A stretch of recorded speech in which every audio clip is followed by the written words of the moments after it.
Hey guys, sorry, these recordings take a while to start. I might have to edit this video before I put it on the group so that it doesn't have these long entrances. I may very well have to. Anyway, okay, so let's discuss class number 8 or lesson 8. I need to go back to the beginning over here.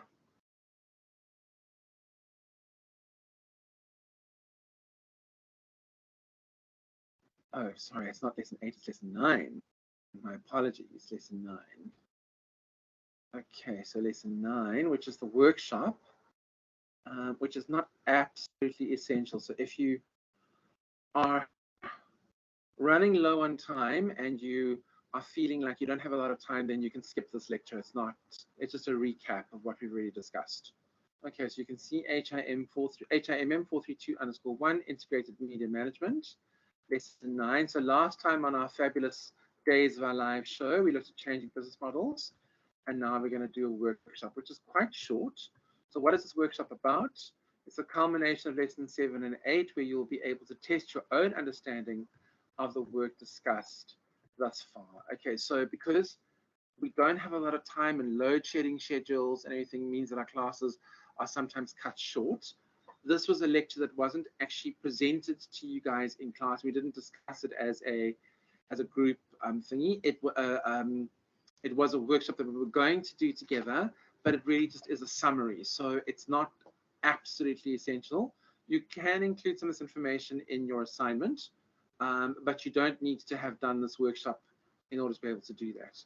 Okay, so what I've said is analyze the value chain on the next slide or page. And then in your opinion, if you were to pick the most important component of the specific value chain, what would it be? And then justify your choice. So it's very difficult to do these things in an online setting. If we were in class together, I could break you up into groups and we can discuss it there. But it's quite difficult to do this, you know, with you guys not in class. It's an online thing. So let's just have a look at this over here. So you can see this is an online over-the-top video distribution value chain.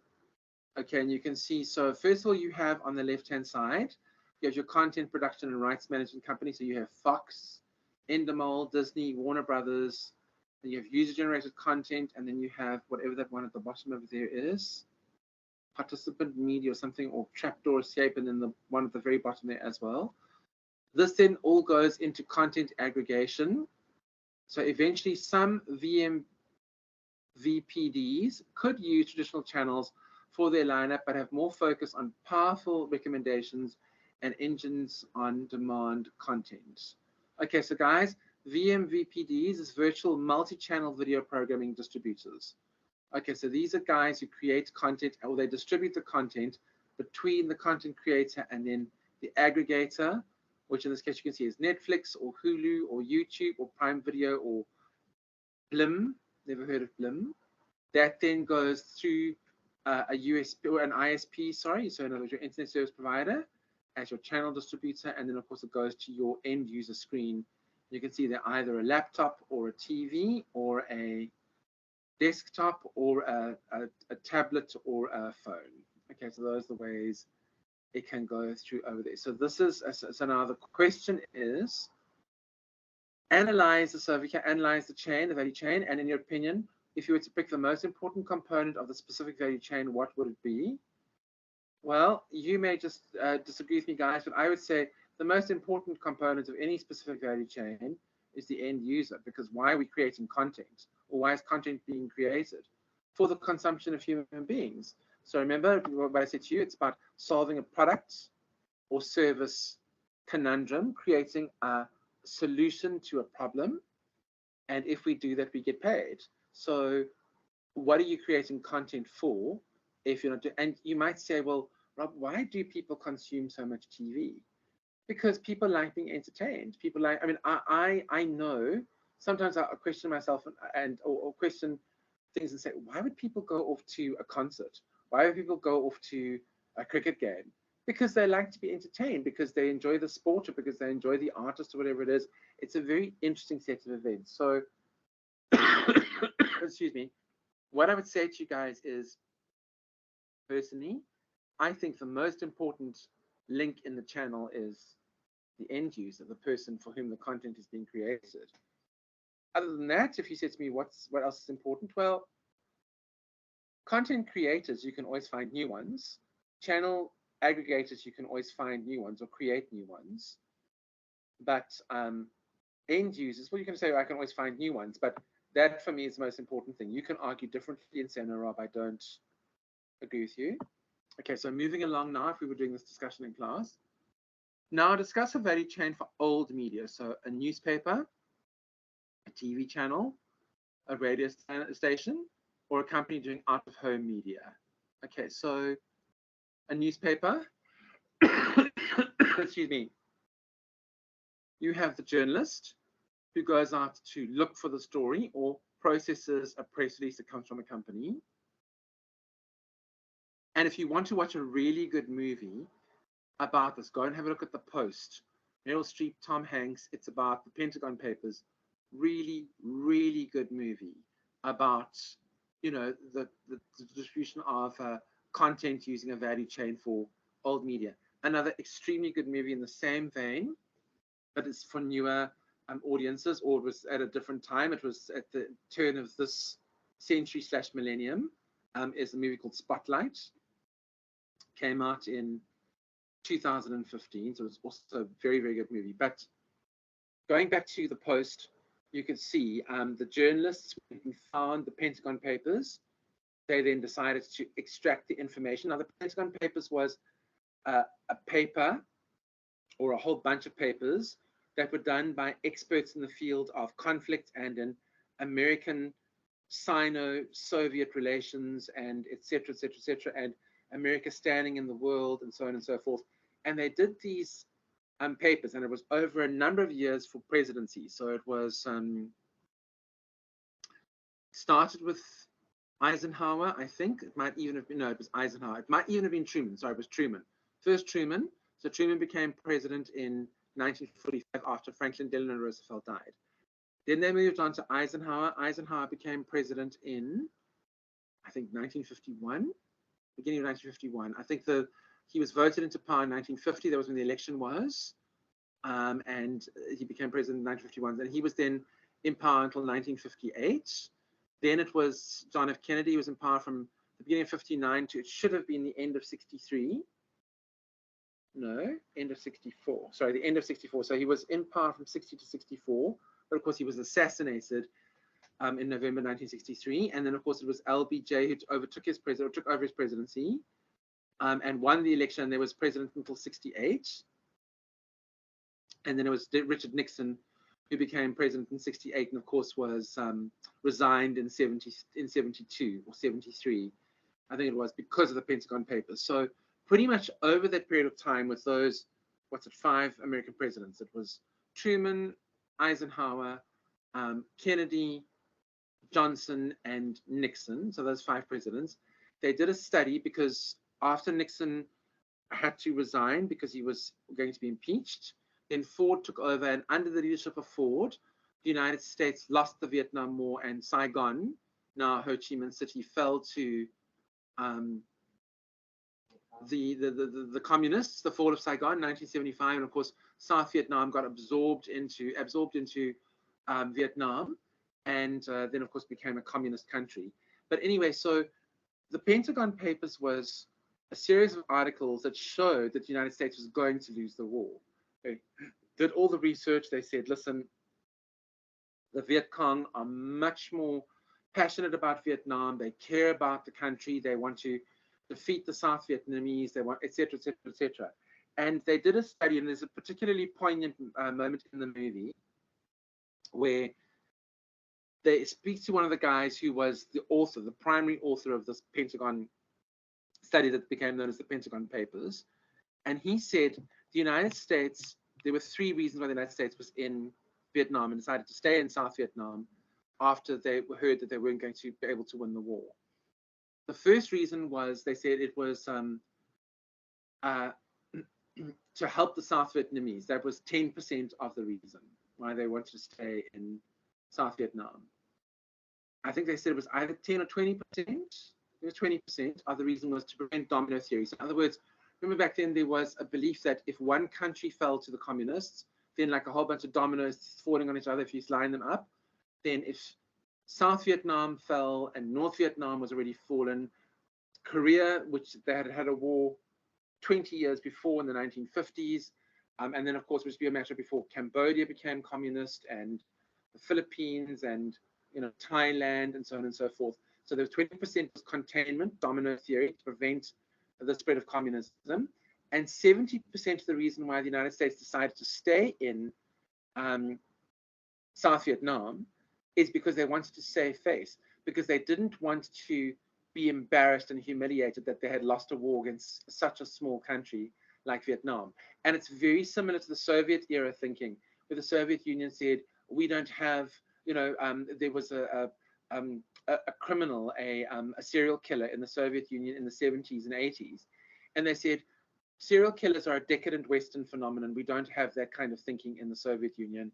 There are no serial killers. And they thwarted and hamstrung the process of the police to find this serial killer. And it was so difficult. And they only were able to eventually find him and arrest him and prosecute him and then, terminate him, take his life. He received the death penalty. With the fall of the Soviet Union, when it just became Russia. So getting back to the Americans, 70% of the reason why the Americans were in Vietnam, according to the study, was because they didn't want to lose face. So of course, this all came out in the media, in the newspaper, and they started publishing these excerpts from the study in the newspaper. And then what happened was the American government was so upset, especially Richard Nixon, because he wanted to control the media, that he said, listen, this is actually espionage because you're revealing state secrets that can affect, America's standing in the world and can affect, strategic war objectives in countries because you're giving away important strategic information. So you have to cease and desist. And of course, what happened was the New York Times and the Washington Post actually had to go to the Supreme Court to have the turning overruled to allow them to print these papers. Very interesting movie. If you like that kind of thing, you should definitely watch The Post. It's an excellent movie. And also Spotlight, which is about child molestation in the Catholic Church. Very interesting movie. Anyway, so let's get back to the value chain. So you are now a journalist. You've discovered the Pentagon Papers. You are now taking that information and you creating articles around the information in the Pentagon Papers. You publishing it then into the newspaper.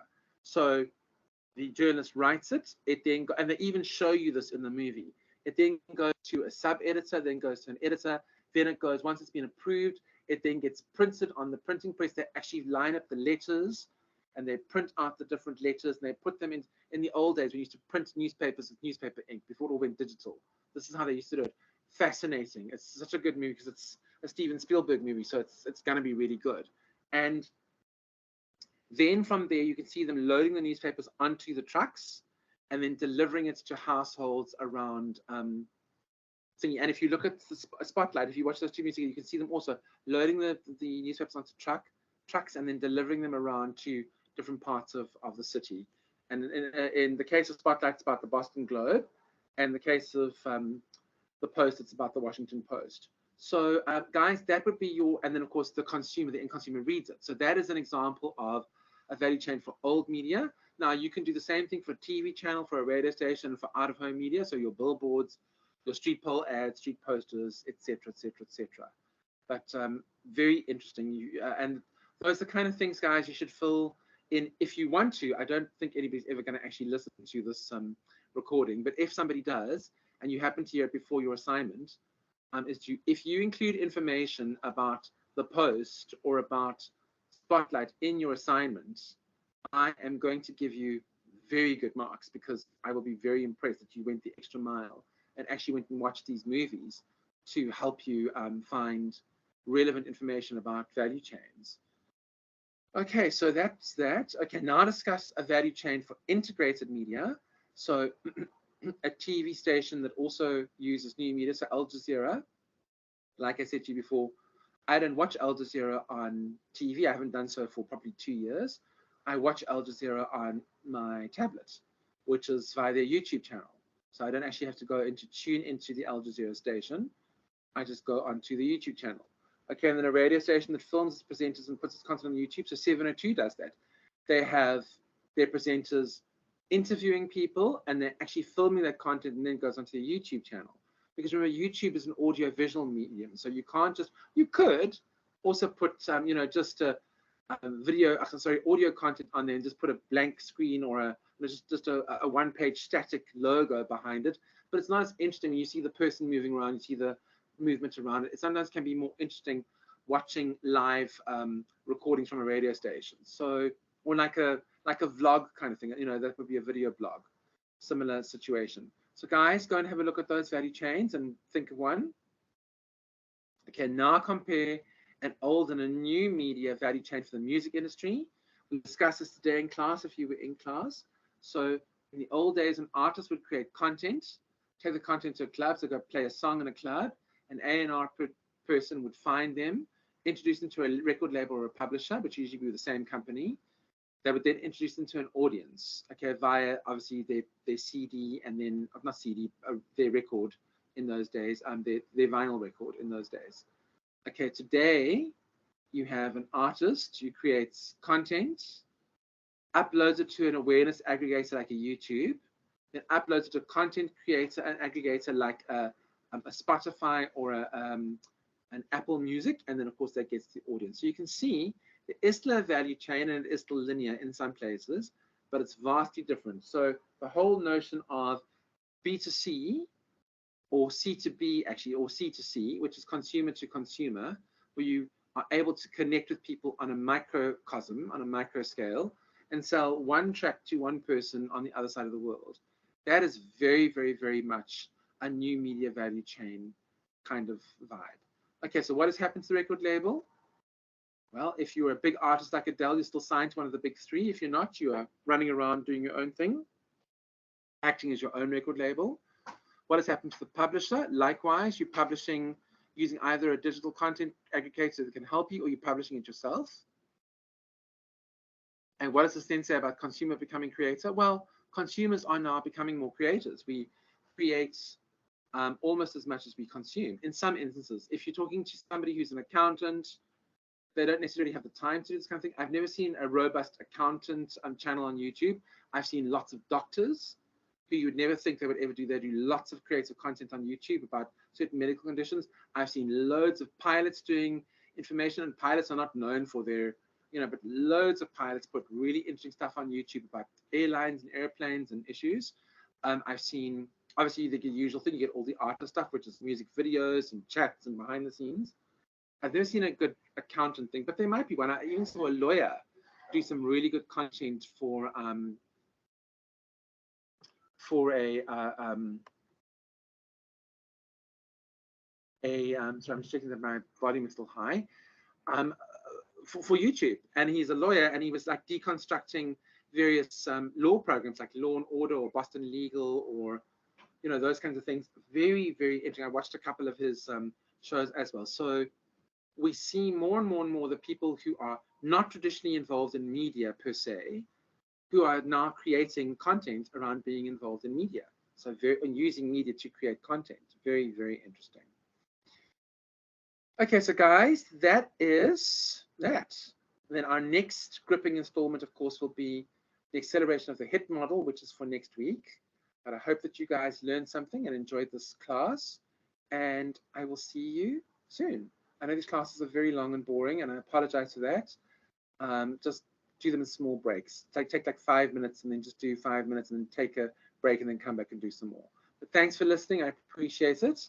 You guys take care and good luck. Let me know if you have any queries or questions, if you have anything you want to discuss with me, and look forward to seeing you in class soon. Okay, thanks, hey. See you soon. I'm going to stop recording now and say goodbye. Guys, bye.